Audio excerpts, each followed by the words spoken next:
My husband is upset with me for not looking enough like a mom because I still put effort into my appearance, but I feel like being myself makes me a better parent. My husband Dan, 32M, and I, 31F, have been married for 3 years and 8 months ago welcomed our amazing son into the world. He was very planned and wanted, and motherhood had been transformative for me. I was able to take 4.5 months maternity leave before going back to work. Without going into too many details, we both work white-collar jobs that require professional attire. A normal workday look for me is a skirt or pair of slacks, a silk blouse, pumps or boots depending on the weather, but always with a heel because I'm 5'0", maybe a blazer if I have a big meeting. Dan wears a suit almost every day. I also style my hair and do some makeup for work every day.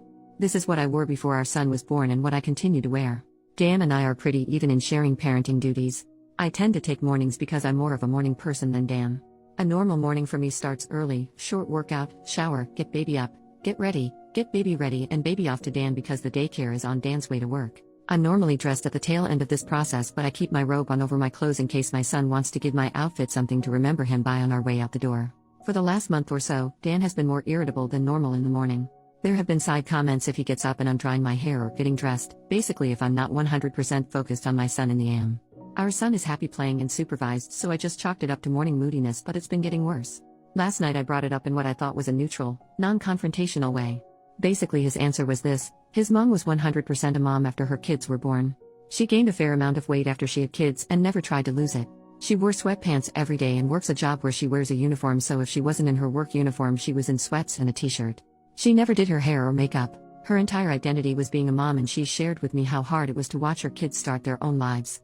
Dan thinks I don't care about our son as much as he does since I worked on losing the baby weight and still put effort into my appearance. I feel like keeping this part of my identity actually helps me be a better mother. I love my son, but I'm still me and I still have the things I like to do. Dressing well, my identity actually helps me be a better mother.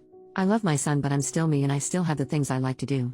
Dressing well, blowing out my hair and doing my makeup are therapeutic to me. Now that being said, my son is my life, and if I knew that not doing those things but guarantee him a happy, healthy life, I would stop immediately. I told Dan that my son and I have our morning routine and he gets lots of time and attention before I go to the office.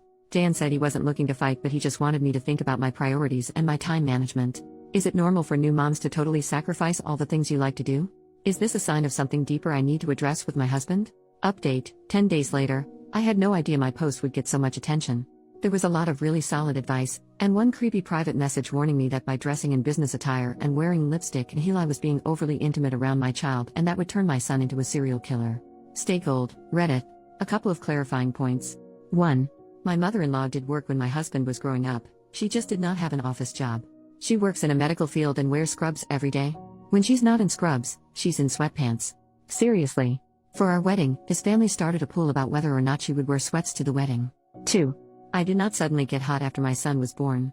I was slightly overweight before my son was born and I'm back to my pre-baby slightly overweight shape. Now the update: Dan and I went out without our son so we could talk. I told him that I was confused by his comment and I wanted to talk about it. I asked him if he could name specific things about the morning routine that made him feel as though our son was neglected. I offered to switch shifts, so to speak, if he thought our son should have more morning parent time. To make a long and confusing conversation short, Dan's confused by the fact that I got over my postpartum depression and am back to normal now. For some context, my PPD never made me question whether or not I loved my son or made me feel like we never should have had him. My PPD made me feel like I was constantly failing my son, that I wasn't good enough to be his mom and that he deserved better. There were a few times I broke down and started crying and would tell Dan that he was so much better at being a parent than I was and that our son didn't deserve to have a crappy mom like me. Luckily, I have an amazing DR who recognized that this wasn't just baby blues and helped me get the help I needed. It could have been much worse. Basically, Dan only felt like a good parent when I was failing and telling him that I was terrible at it. Now that I'm doing better, he no longer feels like a good dad. It's crappy, but we're starting couple counseling. I'm continuing with the counseling I started for my PPD, and Dan's going to see someone too. We're going to figure it out, and I'm still going to wear heels to work even though it's going to turn my son into an axe murderer.